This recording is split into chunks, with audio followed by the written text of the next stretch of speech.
always on the front line through the battles and the pains, with a camera in the fray and the world on our screens. We're the voice of the silence, the witness of the scenes. Headlines flashing bright from the shadows we arise, with the truth in our hands under perilous skies.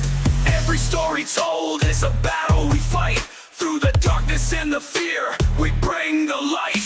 In the chaos, in the flames, we'll stand tall, with the courage to reveal through the rise and the fall. From the embers of the war to the echoes of the call, we're the eyes of the world and we'll never stall. KLW, we're the warriors on the front lines. Through the blood and the fire, we'll define the times. In the heat of the battle, where the truth lies, we're the voice of the war and the world will find.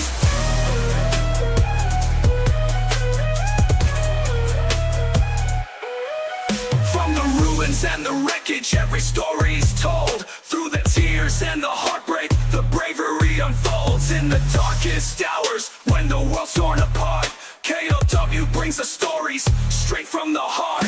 With the cameras rolling through the wreckage and the pain, we capture the reality while the world remains. Every angle, every moment in the line of fire, we're the pulse of the battlefield, never to tire. KLW, we're the warriors on the front lines. Through the blood and the fire, we'll define the times. In the heat of the battle, where the truth lies, we're the voice of the war and the world will find. KLW, we're the warriors on the front lines. Through the blood and the fire, we'll define the times. In the heat of the battle, where the truth lies, we're the voice of the war and the world will find. Through the smoke and the ruins, we'll pierce the veil.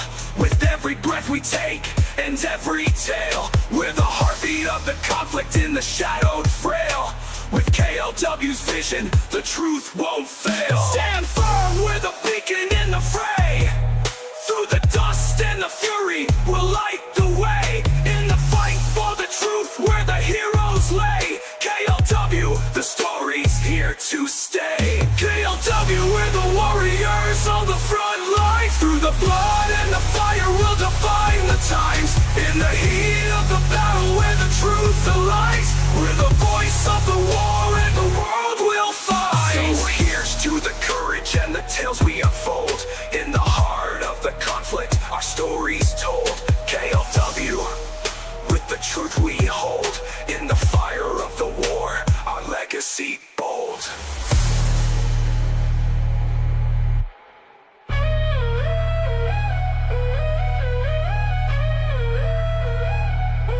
You can't handle the truth!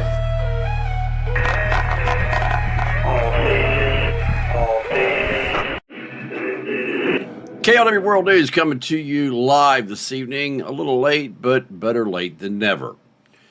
Today I had the opportunity of seeing something that, well, brought back memories.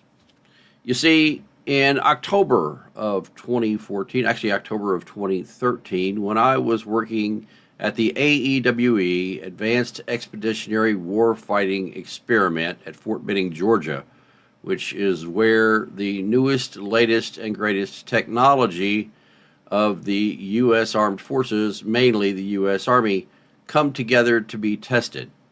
I was what they call a LTI, a Lead Technical Integrator, and it was my job to integrate all of the different electronics, weapon systems, communication systems, anything that basically had wires out of it into all of the mobile platforms that would be existing in that particular exercise.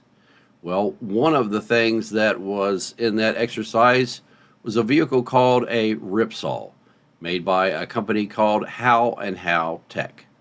This is a Ripsaw, and this is what the Ripsaw looked like right after it tried its first river crossing.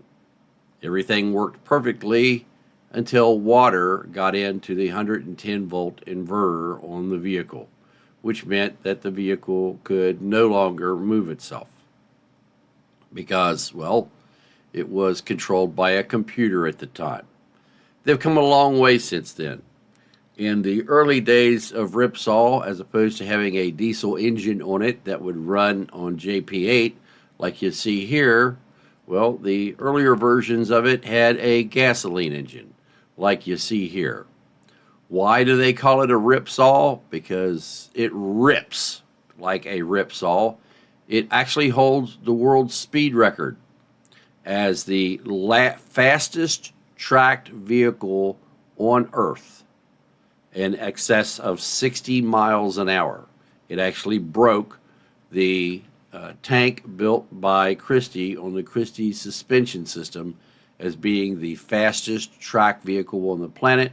In fact, I'm the one that actually told how that they had just broken the world speed record for a tracked vehicle. They had no idea. What did that look like? Well, here's when they were preparing, or some of the first driving footage of the Ripsaw.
Now, the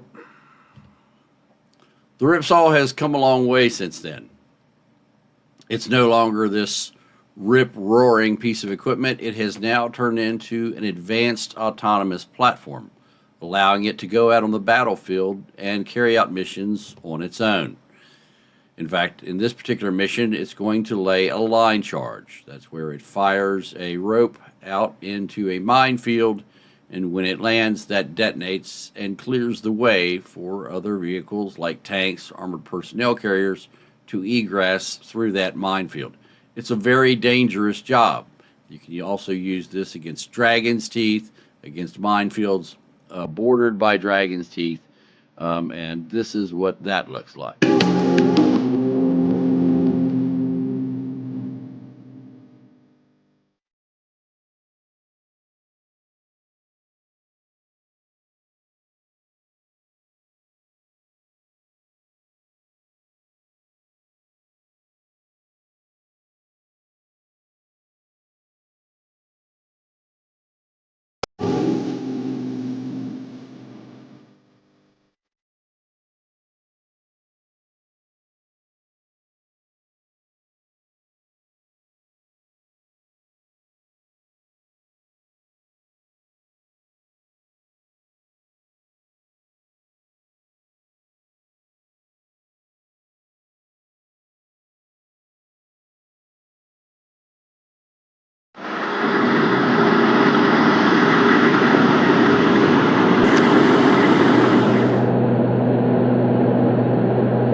Now you see that example with dragon's teeth and a anti-tank ditch. So you've got the berm on the other side with the ditch here. So this is where they are trying to lay this line charge in between these dragon's teeth and across this ditch with a berm on the other side. That's how a anti-tank ditch works. There's two advantages to an anti-tank ditch actually going either way. The first is where they come down into it on this side, and it is so deep that their barrel comes into the pile of dirt on the other side, which impacts dirt into the barrel or messes up the elevation capability of the gun. The other advantage of it is once it gets down inside and tries to come up out of the other side, the pile of dirt is so steep coming out of the ditch on the other side that the tank can't get up it, so it is stuck inside of the ditch. So an anti-tank ditch has advantages whether you put the berm on your side or the berm on the enemy side. This is going to cut a groove and hopefully remove all the dragon's teeth.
Anyway, point being, it gives you an opportunity to see what the latest and greatest in U.S. military assets are. And well, as somebody who used to be associated with the program, I'm proud to see that this thing is actually coming along. I don't think it'll be too much longer until it's actually deployed out on the battlefield. Now, something else that's going to happen here in the near future is this storm that I've been talking about coming across the United States from Texas all the way over to the East Coast. If you are within the swath of this storm, you need to prepare, because this could be one of the most devastating ice storms across the largest swath of the United States in the last 20 years. All right, let's head down south, back to Texas, the Lone Star State. It's one of 30 states bracing for this potentially historic winter storm. Crippling ice and snow, those are big concerns, and some of both of those things set to arrive on Friday. Jeffrey Halstead is the retired chief of police at Fort Worth PD, and he's now spokesman for Genesis Emergency Communications. He joins us now with more. Jeffrey, thank you for being here. Communication is such an important thing in the lead up to events like this. How do you get that point across when we're concerned here about multiple hazards, the snow, the ice, and the cold air to follow?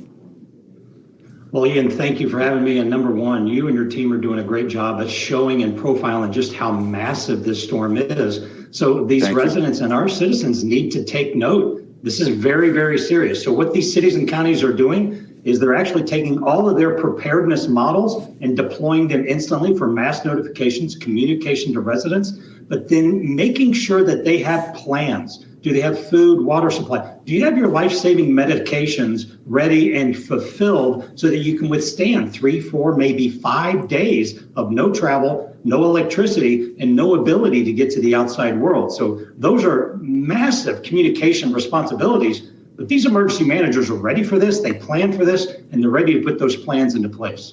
Jeffrey, you have a really interesting perspective here, both your time in public service and now beyond. You've had some of these very difficult lessons there in Texas from past events. I know 2021 gets brought up, historic and deadly ice and snow. Did that event change? We know the changes to the grid there, but did it change the way that local officials and emergency teams communicate these kinds of hazards? Absolutely. Thank you for bringing that up, because it's the lessons learned after every significant weather event or critical incident where these leaders will go back and see how can they improve communications, how can they advance the technology, and how can they better prepare their residents. Those are the three most critical areas for a lessons learned or an after action report when any of these significant events are completed. With that said, we have made drastic changes in the manner in which we take 911 calls, how we filter those, how we get emergency services safely deployed on life-critical calls for service. And then we have to kind of wait on some of these non-emergency calls until it's safe for our first responders to get out there. So this is going to actually provide even more learnings, advancing those communication strategies, mass notification areas where you can make improvement. And always, technology has to improve. It has grown so much in the last 5 years alone. Yeah, no question. And it's great to hear that. It sounds as though the state more prepared to handle something like this than ever before. But this is still a high impact storm moving in, and it'll be a life-threatening one. What's your key message across the board, north to south, to folks that'll be impacted by this into the weekend? Oh, this is a great topic. Thank you. I speak on this quite often on many, many talk shows, podcasts, and blogs that I write. Most importantly, this device is going to be your connection to the outside world. What is your plan to keep that device charged up for 3 to 4 days if you have no power? So making sure those battery backups are powering your smartphones, also connecting with your neighbors, loved ones, and your emergency contacts frequently so they know you're okay. And then patience for all of our residents. You do not need to get out in a storm. Be very, very patient in how you use your technology. Keep the batteries and your foodstuffs secure, and make sure you have enough to get through what could be 4 to 5 days of critical weather. Yeah, I couldn't agree with that more. I mean, we have the conversation 364 days of the year, maybe too much phone. In a setup like this, that is so important that you keep that charged, and many of the other great tips that you offered. That's a retired chief of police at Fort Worth PD, spokesman for GenES Emergency Communications, Jeffrey Halstead. We appreciate the insight, the context. Thanks for joining us on Fox Weather. Thank you very much for having me. Breaking news that is now, folks, this storm is going to be a bad one. And he talked about 3 to 5 days. When they had the the Valentine's Day storm in Florida back in February of 2021, the areas that are around South Dallas were without power for 2 weeks. In fact, the studio here in South Dallas was without power for 2 weeks. Now, we're prepared to deal with it. That's some of the things I was doing today, making sure that all the generators are working, all the fuel is filled up, making sure everybody around here was taken care of. We've got the KLW World News radio system here. So we're going to be okay no matter what happens. We're prepared for being without power and food for, without anything for a lot longer than 2 weeks. Our primary backup water supply has 1,500 gallons. So we're going to be fine here. It's the other people who are in the area, and those of you who aren't familiar with this type of storm, for example, our neighbor next door was not here in 2021, so they didn't experience how bad it was. But everything froze, power was out. This time it won't be as bad as back then.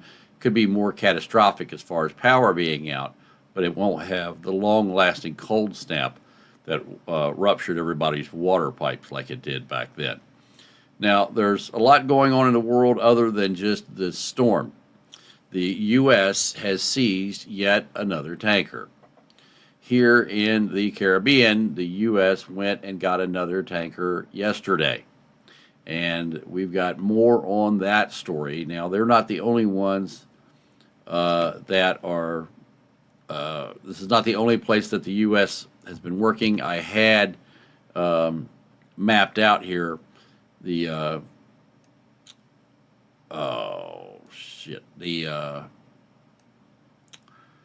to remember the name of it. It's probably Triple X, but the Global Hawk, or not Global Hawk, but Triton that was flying over the Mediterranean. I had it and others mapped, and just a moment ago I erased the flight path. But they have been flying here in the Gulf of Oman, the Persian Gulf, as well as the Strait of Hormuz, and have been doing so for days. When you look at this flight pattern, now the interesting part about this was, and we have talked about this in the past,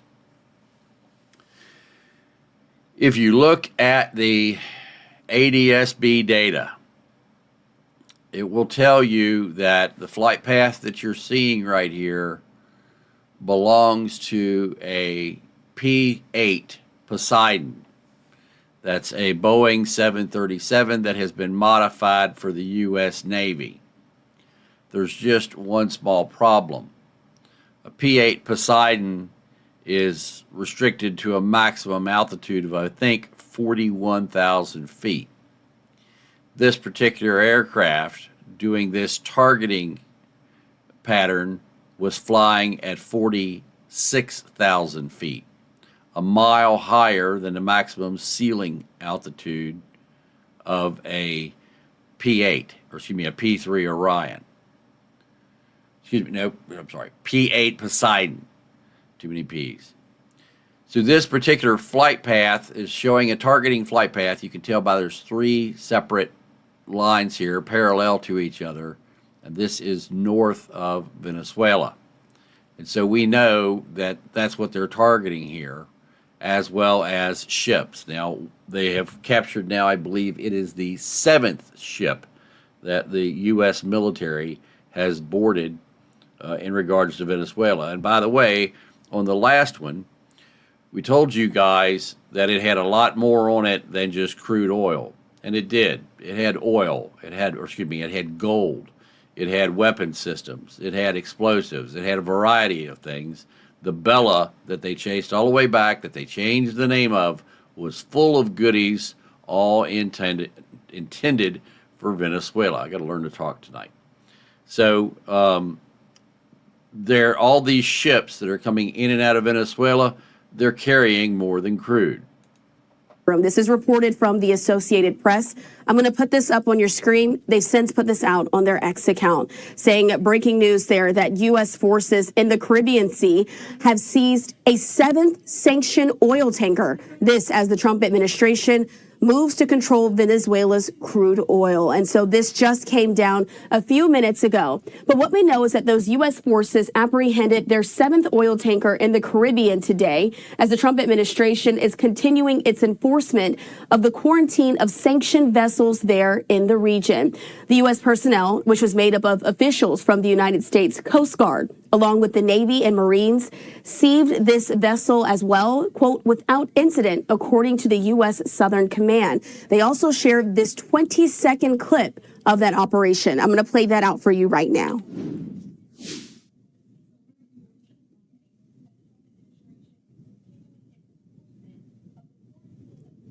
And so as we're watching here, this video does not have any sound of it, but this is the 20-second clip that was shared on social media by the Southcom as they're showing what happened there in the Caribbean Sea as this 7th oil tanker was seized. And so I want to put this up on your screen. It's a very long post from the Southern Command, but they did say this. They said, through Operation Southern Spear, the Department of War and its unwavering in its mission to crush the illicit activity in the Western Hemisphere in partnership with the U.S. Coast Guard and the DHS and Justice Department. This morning, U.S. military forces, in support of the Department of Homeland Security, apprehended the motor vessel as well without incident. This apprehension of another tanker operating in defiance of President Trump's established quarantine of sanctioned vessels in the Caribbean demonstrates our resolve to ensure that only oil leaving Venezuela will be oil that is coordinated properly and lawfully. As the joint force operates in the Western Hemisphere, we reaffirm that the security of the American people is paramount, demonstrating our commitment to safety and stability. These operations are backed by the full power of our elite joint force team deployed in the Caribbean. Tagging there at the end, the U.S. Navy and the U.S. Marine Corps as well. And so this is the breaking news. The U.S. forces have since seized this 7th ship there in the region, continuing to play out some of that video for you. But if you do remember, it was just last Thursday that the U.S. forces seized the 6th Venezuela-linked oil tanker. It was titled the Veronica, which is a part of a so-called ghost fleet there in the Caribbean. Earlier this month, Secretary of State Marco Rubio also indicated that the U.S. would not govern Venezuela. This is after U.S. Special Forces captured Venezuelan leader Nicolas Maduro, but said that the Trump administration would keep enforcing an existing, quote, oil quarantine on oil vessels coming in and out of the Latin American country. But in the last few minutes, this video just now coming out of. Now, the U.S. is preparing to go into Iran. We have seen flight after flight after flight of KC-135 tankers. They have been escorting fighter jets, F-35s, into the region. There's F-35s deployed all around Iran at our allies' bases there. We've seen persistent surveillance in and out of the Persian Gulf, the Strait of Hormuz, as well as the Gulf of Oman. These flights have been going on day after day for about the last 4 days. Now, the Crown Prince, or I guess at some point in time could be King, is talking about going in and telling the people of Iran, don't give up. The regime has been slaughtering demonstrators. The demonstrators want freedom and a better future. Instead, Iranian forces have been gunning them down. The regime admits that in just the last 3 weeks, 5,000 people have been killed, but that number is likely much higher. That's because the Iranian regime has ordered a near total internet blackout. It's impossible to get accurate information out of Iran with the internet down. Iranian businesses are struggling to stay afloat. Iran has severe economic problems, including a currency that has collapsed. In 1979, when the Islamic Revolution toppled the Shah, $1 US was worth 70 Iranian rials. Today, $1 US is worth about 1.1 million rials. Now, despite attempts from the regime to silence the demonstrators, late Sunday night, hackers disrupted Iranian state TV. The regime's channels played a message from the exiled Crown Prince Reza Pahlavi. The hackers also showed images of the massacres. Earlier, I spoke with the exiled Crown Prince of Iran, Reza Pahlavi. Nice to see you, sir. Good to see you again. It's been a while. It's been a long time. Lots going on. Indeed. I read your tweet today. You are being, as you always are, speaking to the Ayatollah, or are you speaking to the Iranian people, or both?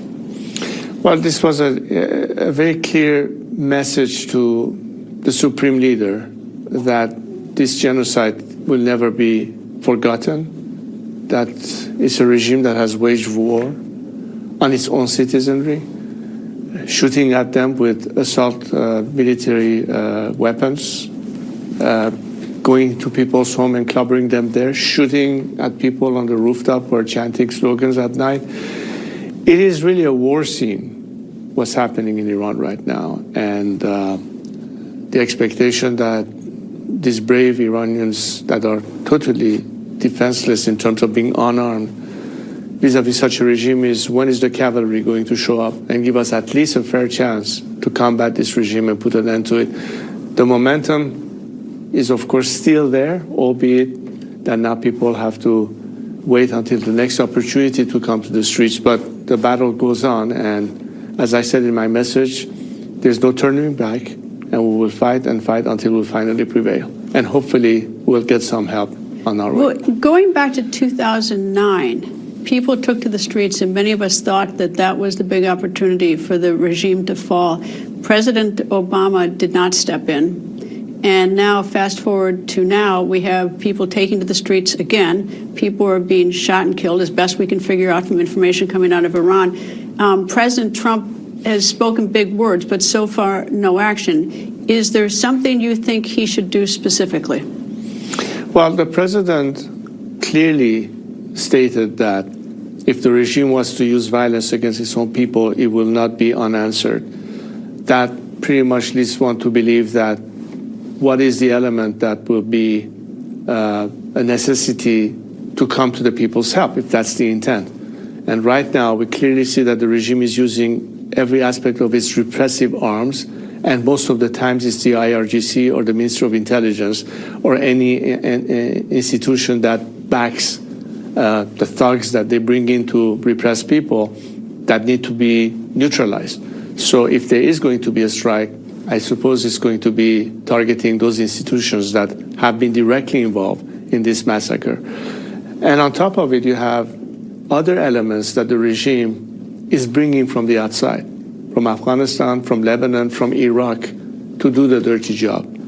And that shows us that the regime is not necessarily capable of having its own manpower to do that, but those are also elements that is what the people have to counter and face. So altogether, I think what this president, based on what he said, is to show that his words is a man of his words, and pretty much threw the people under the bus in 2009. He's not President Obama, and in this case, he will act based on his promise. This is what everybody expects to see happen sooner rather than later, because we are holding the fort everywhere we can, but at some point the cavalry needs to arrive.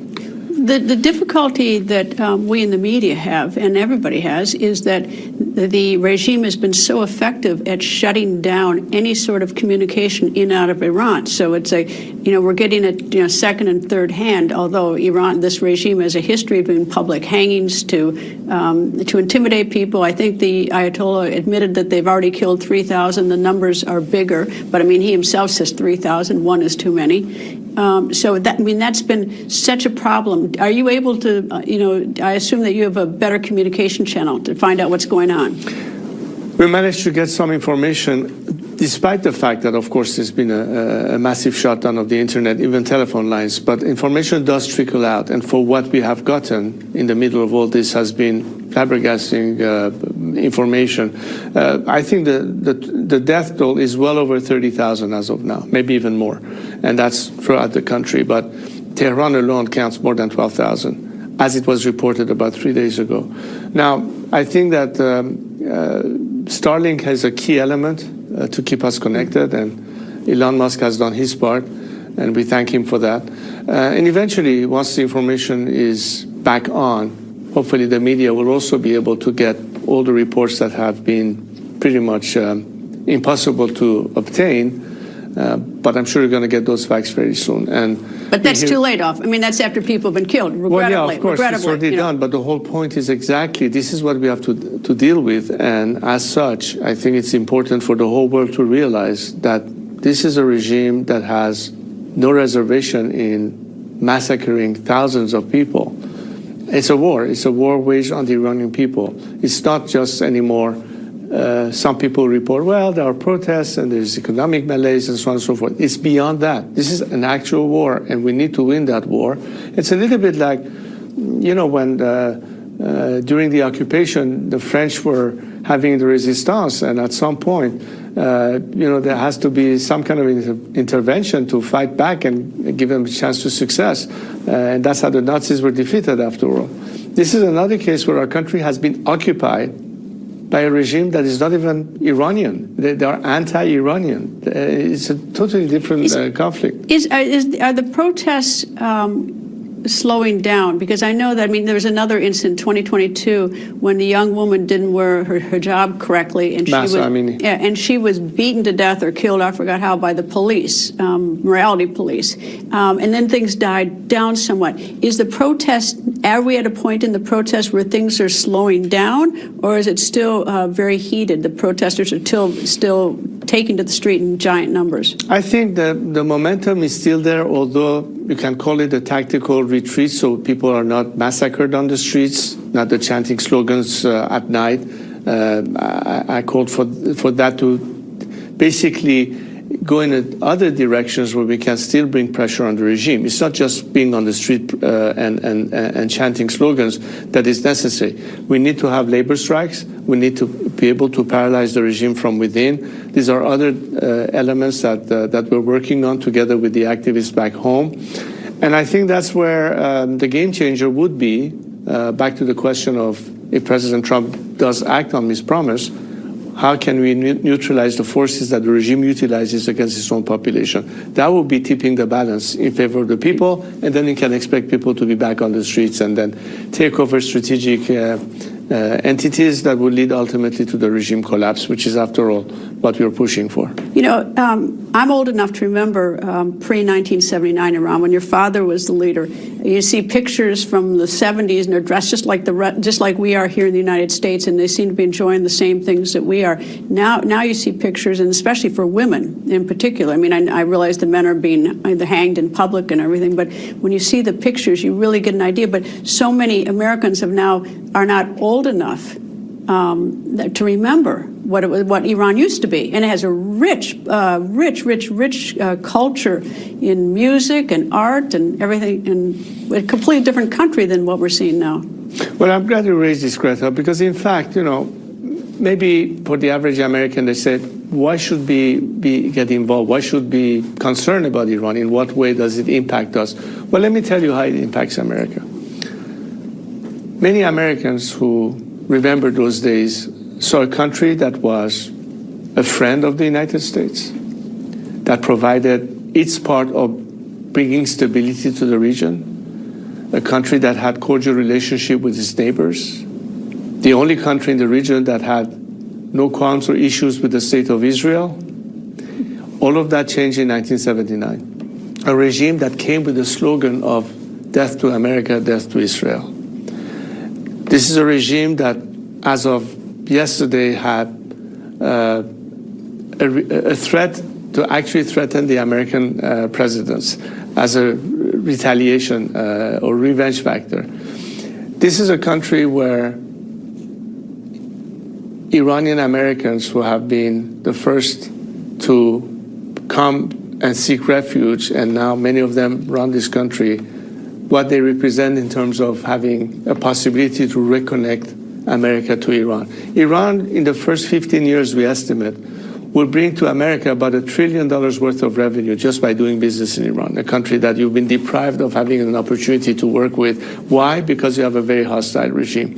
But the Iranian people are friends of America. And I tell you that in September 11th, when that terrorist attack occurred, we were the only people in the region to hold candlelight vigil that night in support and sympathy to the victims of the 9/11 terrorist attack. These are the same people on the streets today fighting for their freedom, because they want to tell the world that unlike this regime, we want to be friends, we want to be partners. And this will be something that we're not sending our troops again. We'll have a reliable, viable partner that will be doing something that is our own national security interest as well as economic interest. That's really what's at stake. You're not doing it necessarily out of compassion. You can also do it because it is in the best interest of America. And this is something that today's generation of Americans need to understand. There's also one other thing, besides the question of compassion and morality, and the question of the economic partnership that we can have and the relationship we did have, is Iran is in this hemisphere. It has been financing Hezbollah. Hezbollah is all over Venezuela. Mm-hmm. I mean, it's not like it's financed Hezbollah, Hamas, the Houthis. I mean, it has not. The regime has not kept its terrible works within its own borders. It has been spreading it all over. Exactly, and even worse than that, Greta. I was telling British officials of the mapping of all the institutions that the regime is using, again, under Ali Khamenei's leadership, that are specifically threatening British citizens via networks of so-called charity centers or educational center or what have you, sleeper cells that they have activated in Britain. The same thing exists also in the United States. Not necessarily nearby in Venezuela, but even on American soil as we speak. Do you have any fear? I think your cousin was assassinated, and according to the State Department, there have been 360 assassinations around the world since 1979 by Iran. John Bolton, former National Security Advisor, has had threats. President Trump has had threats. Do you fear? Greta, I've been from day one born in an environment where terrorism became a method of enemies, and security threats has always been, part of my political life. Well, you were just a boy when you came here, pretty much, pretty young. No, what I'm saying is that it's part of the job. You have to face the reality that security is a big concern, but it doesn't impact me personally as something that would deter me from doing what I have to do. When you're fighting for a just cause, you have to be able to put your life on the line, and I do. But I do it responsibly, in the sense of making sure that we take all the necessary precautions, but at some point, you have to be able to understand that it's the ultimate sacrifice that we have to be prepared to do, and I am. The Ayatollah is 86. I don't know if he's going to fall in the next weeks, days. I don't know what President Trump's going to do or not do, but eventually age will get the best of him. I don't, it gets the best of all of us. But someone's got to lead. He's got a son who's about 56, who's as extremist as he is. Do you anticipate that you would go back and want to lead your country? Look, the reason I am leading this movement is because my compatriots have basically called my name. They have actually, not that this is new, I've been doing this for 46 years, but specifically in the last months, it was very clear that this is the name they call. This is the person they want to step in, and I have. I'm discharging my duty to lead the transition, and my commitment is to make sure that we are moving away from this regime, which is a clerical dictatorship, towards a secular democratic future. My entire plan is to make sure that we can have a smooth transition, to address that period of transition post-regime collapse, to make sure the country is stabilized, to make sure that people are secure, to make sure that we have the maximum possible defections from the regime that can survive regime change, so long as they haven't been involved criminally and have the blood of the Iranian people on their hand. In other words, unlike what happened in post-Saddam Hussein debathification, this time we're trying to include as many people as possible within the military and paramilitary forces, as well as the civil bureaucracy. All of this so we can elect a parliament that will be a constitutional assembly, if you will, to debate what is the final form that the Iranian people would like to have by means of free and fair elections. Managing this entire process is my role in this transition, and I've proposed a plan of action that has been explained quite copiously under an organization called IPP, which is Iran Prosperity Project, which is focused on the immediate future, the first 100 days, what needs to be done. This is something that basically is a scenario of how do we move from this regime and ultimately get to a final point where Iran is finally a country where we have a full-fledged secular democratic government to replace this clerical dictatorship. Well, we've had 50 years, almost 50 years of this, so we'll see what happens, whether President Trump does anything or others do something. But obviously, a terrible situation in Iran and has been. But thank you, sir, for joining me. I hope you'll come back. All right, now, folks, tomorrow at 3 p.m. Eastern, 2 Central, 1 Mountain, high noon Pacific, we are going to have no other than Armin. That's right. Some of you may be familiar with Armin. He is the co-host with Goldie. He will be here tomorrow live exclusively for 30 minutes. So be sure and have your questions ready for Armin. We're going to be doing this on YouTube tomorrow, again, at 3 Eastern, 2 Central, 1 Mountain, high noon Pacific. Now, there's agitators in Iran, but, well, there's also agitators in the U.S. Is a Christian, made a lot of news lately, was enraged by Don Lemon's stunt, writing, "Don Lemon is disgusting. How dare you? I want that thug in jail. He would never do that to any other religion." And she's got a great point about that. Do you know what Don Lemon said in response to that to Nicki Minaj, a black singer? He called her a racist. The Border Czar Tom Homan joins us tonight. Sir, good to have you back on. No question in my mind, these protesters violated the FACE Act. If we're going to throw old ladies in prison for years for praying and singing at abortion clinics, I think these people belong in prison as well. What are your thoughts? Well, you're absolutely correct, and the DOJ needs to take this seriously.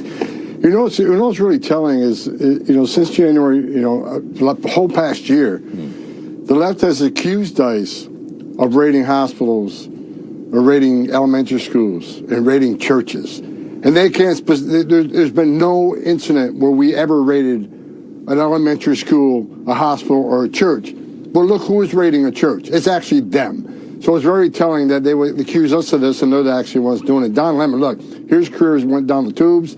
He's trying to be relevant.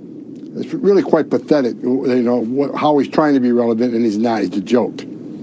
Yeah, and I think he committed a crime trying to stay viable and stay relevant in his industry of podcasting. I think it's quite clear. You can't march into a church and start screaming and antagonizing and terrorizing people and calling them not Christian because they don't support a borderless, lawless society. You can't do that. There's a very clear law against it, and look, it's faithfully enforced, by the way.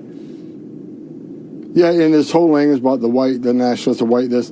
I can tell you for a fact that I was contacted by 9 black pastors in Chicago, begging ICE to come to Chicago. Yeah. 9. So, you know, the black community supports ICE too because they realize we're nation of laws. Illegal aliens take a lot of services that they're not eligible for, and it hurts the black community. They take away jobs. They take away services. Yeah. So many leaders of the black community support ICE and what we're doing. Yeah, I think most people actually do. I just think that all of this noise is being manufactured to make people believe that there's broad outrage against just basic immigration laws in this country, and that's not the case. And that's what is so dangerous and so brilliant about what they're doing is that it is impactful, that it is working. It's working to turn the needle against having immigration law in this country, which is what I think they really want. They want to destabilize the country, and this is a great way to do it. That's the brilliance of this plan. Last week, I want to ask you this question. Axios claimed that the president doesn't like some of the optics of these ICE operations. Is there any truth to that? No, I met with the president this morning, just before the press conference. I knew it would be one hell of a press conference because he was all fired up. Look, the president is keeping his promise to the American people to run the biggest deportation operation in the history of this nation. We already have record numbers. We already broke every year's record in the past. And look, what the media is not telling you, I know you guys are supporting it. The facts are 70% of everybody arrested is a criminal, either got criminal convictions or pending criminal charges. That's a higher percentage than was during any other administration, including the Obama administration. So we're going to continue doing what we're doing. As far as the protests of these agitators and these crazy people on the left, what have they achieved? They've achieved nothing because ISIS, they achieved one thing. We're doubling resources in Minnesota. So that's what they achieved, but we're not going to stop doing what we're doing. We're going to be out there tonight. We're going to be out there tomorrow. We're going to be out there every day, taking them bad people off the street. We are not going to stop what we're doing. The Attorney General in Minnesota, Keith Ellison, who should be under investigation for a couple different reasons, is making it very clear that they are going to go after your agents. Take a listen to this. I just want to be clear. The state has every right to investigate this matter and prosecute this matter. Today, the state has every right. What's your reaction to that? Whatever. I mean, these people, they don't know what the hell they're talking about. Federal law is always going to trump state law. So look, we're going to stop doing what we're doing. I tell you, now they want their police officers to arrest ICE. Yeah. Look, impeding ICE officers, interfering with ICE officers, it's a felony. And whether you got a badge or not, it's a felony. So look, I wish they would work with us. How can Minnesota fix this? Work with us. Let us in the jail to arrest the public safety threat and the safety and security of a jail. Safer for the agent, safer for the alien, right? Safer for the community. And what, more agents in the jail means less agents in the community. Yeah. We're not going to totally leave Minnesota regardless, but more agents in the jail means less agents in the community. And one agent can arrest one public safety threat in the jail, but we got to go community, we got to send the whole team. So we're increasing resources because they're forcing us into that dangerous situation. They're making it even worse. I have one more thing to show you here. It's 2015. Barack Obama awarded you the Presidential Rank Award for Distinguished Service, highest civil service honor for your leadership in ICE's enforcement and removal operations. That's a picture of you about 10 years ago. You're called a fascist now for doing a job that Barack Obama gave you an award for. Doesn't that tell the whole story? It absolutely does. I got that award because we had a record number of deportations, 409,000, a record, and we've since broken that record since Trump's been in in office. But yeah, I was awarded that for my efficiency on deporting illegal aliens. I mean, the first line of the Washington Post article is Tom Homan deports people. Was really good at it. Now I'm a Nazi, I'm a racist, and I'm just a terrible guy deporting people. I didn't know Obama was a fascist Nazi. I'd never heard that. So that's an interesting development we just figured out here on today's show. The Borders are Tom Homan. Sir, good to have you on. Thanks so much. All right. Thank you. You know, everybody. All right, folks. Now, the surveillance flights are continuing in the Persian Gulf. This is Overlord. It is up again. Again, this is the U.S. is preparing to make a move on Iran. The U.S. has made a move down next to Venezuela, and the U.S. is going to make a move here somewhere else in the not-too-distant future. At this point in time, I'm not going to make a comment about that. The U.S. is talking about doing a lot of things, and you should pay attention. I told you all a couple weeks ago that the U.S. is going to be very active militarily between now and the end of March. And there's going to be a lot coming up here in the very near future. So everyone needs to be aware that it ain't over yet, folks. It's actually just getting started. Now, something else I wanted to talk about, and that's your safety when this ice storm is coming. A lot of people talk about these teapot or tea candle heaters or potted heaters. Some people call them ceramic heaters. There's a bunch of different names for them. And first off, I want to ask Jack to tell us about them and how they work, because there's a lot of misconceptions about these things. And then after Jack gets done speaking, I'm going to talk to you about them. So, hey, Jack. Yes, sir. Would you be as so kind as to explain to people how these tea candle ceramic pot heaters work? It's not, I mean, a candle only puts out 70 to 80 BTU, but why is it better to put that candle under a teapot as opposed to just setting it in the room? So explain the whole thing to us, please.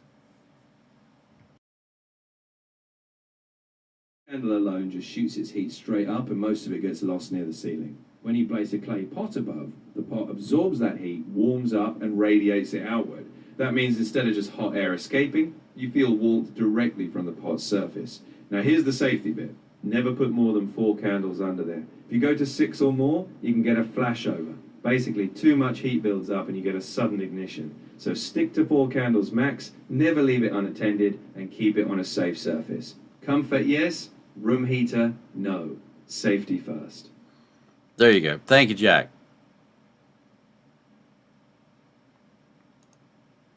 Now, there's a couple different ways that you can make these. And, yeah,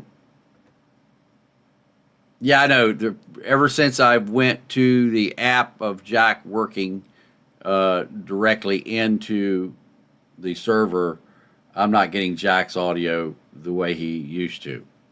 So, and I'm going to have to work on that with RACER. There's just a lot going on right now, trying to get everything else done, especially in regards to this storm coming in and work that's being done here at the studio.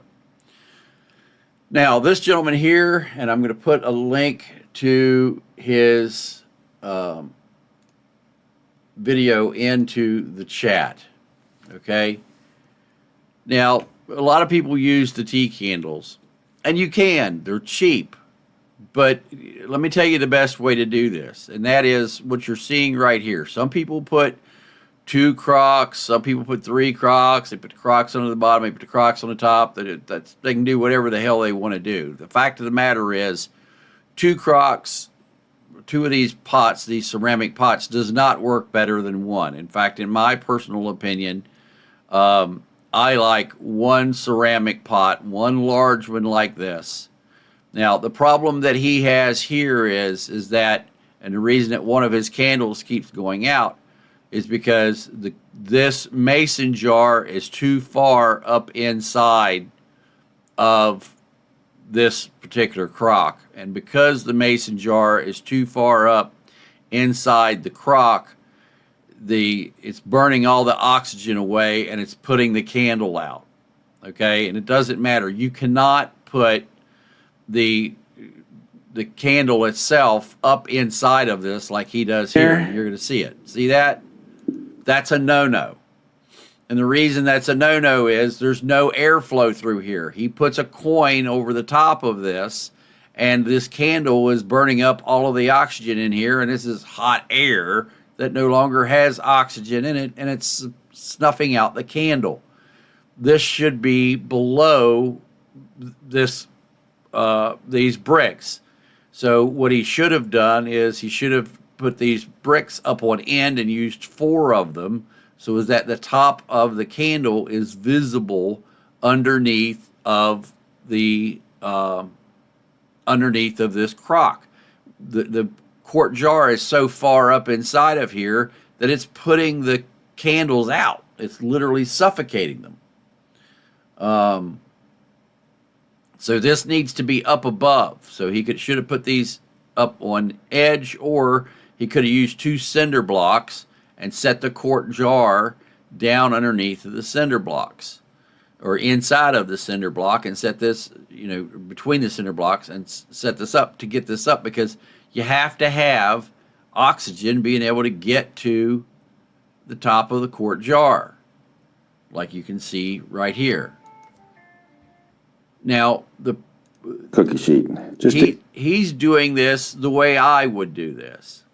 What he's doing is he's taking Crisco and he's putting Crisco down into the jars, and then he's doing it backwards, in my opinion, and then he's shoving the candles down inside of the quart jar full of Crisco. That's not how I would do it. The way I would do it is I would melt wax and put it into the bottom, or I would put a clump of Crisco in the bottom, but I would melt wax and put it into the bottom, and then I would put my 4 candles down into the wax that's in the bottom to hold the 4 candles. Do not, I repeat, do not exceed 4 candles in the quart jar. 3 would actually be safer. What happens is, if you put 4 of them in there, or 5 of them in there, or you put too many of them in there, it will make the Crisco hot on the top, and you will create a grease fire, and now the top of this jar is a flaming Molotov cocktail, as opposed to 4 candles burning in Crisco. So you have to be very careful with this. Do not exceed 4. Also, put a pan underneath of it like this to make sure that if this does do anything stupid, that it's not going to go anywhere. And what you can do is just lower the crock down on top of the jar, and it'll put it out. In fact, if you put it right there, it'll probably put itself out when it flames over. But I have seen video of people putting 6 tea lights underneath one of these crocks, and it flashes over. So 4 tea lights is the maximum that I will recommend. Some people have used 6 and gotten away with it. I wouldn't risk it. It's not worth burning your fucking house down for 150 more BTU. If you want more BTU, get another one of these and do it again. So what I would recommend is the quart jar, and it'll burn for days. The quart jar, 2 cinder blocks, okay, or 4 bricks to set it up. I would go with the 2 cinder blocks, because you can set the cinder blocks end to end and put this over it. Or you could do the cinder blocks with the a crock pot, or one. You could have 2 cinder blocks lengthwise side by side, and have part of this one hanging off the side of a cinder block and part of another one hanging off the other cinder block. The purpose of this is it converts the heat energy that is rising up to the ceiling. The clay pot is putting off infrared energy and is radiating the heat around you. It's not as hot. It's not changing. It's not changing the the amount of heat. It's not increasing the amount of heat. What it's doing is, because you put a coin over the top of the pot, or what would be the bottom of the pot. And another thing you can do is you can lay instead of using a coin here, they actually come with little saucers that you can put under the pot. If you put that over top of it, then it'll help hold that heat in and help radiate more. It'll give you a larger surface to do that. And so you can just put a bottom over it, and then you can actually use it as a pot, and it won't leak water out all over the place. Yes, you can buy a kerosene heater, but you can make this for $5 or $10. A lot of people don't have the money for a kerosene heater, and this is something that you can do in an emergency. And like somebody else said, if you are in a situation where you are stuck inside your house, if you happen to have a tent, then you can do this inside of a tent, and it'll make it nice and cozy in there. If not, do it in the smallest room in your house, and that way you can keep that room warmer. So that's the purpose of this. But if you need heat for extended periods of time, Crisco is a great way to do it. And then, like I said, put the wax in the bottom of the quart jar first, and then put the candles in on top of it. We have a variety of different ways to heat here at the studio, so we're not worried about doing this. But I wanted to, people were talking about this in the chat, and I wanted to tell you guys that this is how this works. Also, with a kerosene heater, if you're going to run a kerosene heater inside your house, be sure to crack a window in your house. You need to have at least a 1-inch gap in the bottom of a window somewhere, so as that the air in your house is ventilated, because if you don't, you can asphyxiate yourself with that kerosene heater inside of your house. In fact, there was a guy years ago who had a propane heater. And some of you guys have seen the propane heaters that you can put on a propane tank. He put that propane heater inside of his house, and he was heating his house with that propane heater, and it asphyxiated him inside of his house and killed him because he didn't have a crack in any of his windows. Flame heat uses a lot of oxygen, and if you don't have a fresh source of oxygen, you're going to have a problem. Also, if you're going to do that, put that heater near where that window is. Don't put it in the back part of your house and have a window open in another part of your house, because you'll build up the carbon monoxide in the area where the heater is, and it won't give you fresh air near the door. I had that happen to me.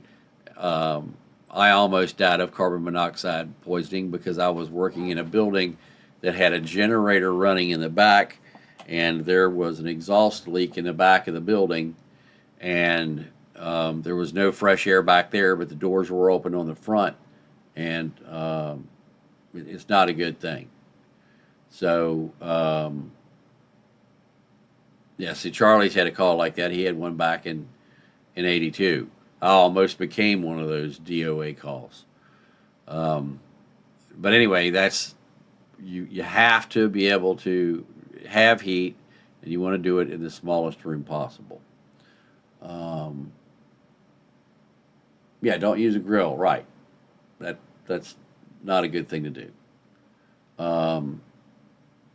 So a lot of people's stove vent just recirculates air in the house. That's the problem with the new deal. The Russians are still building up in the Baltics, for the question in regards to the Baltics. Anyway, that's going to do it for our broadcast here tonight.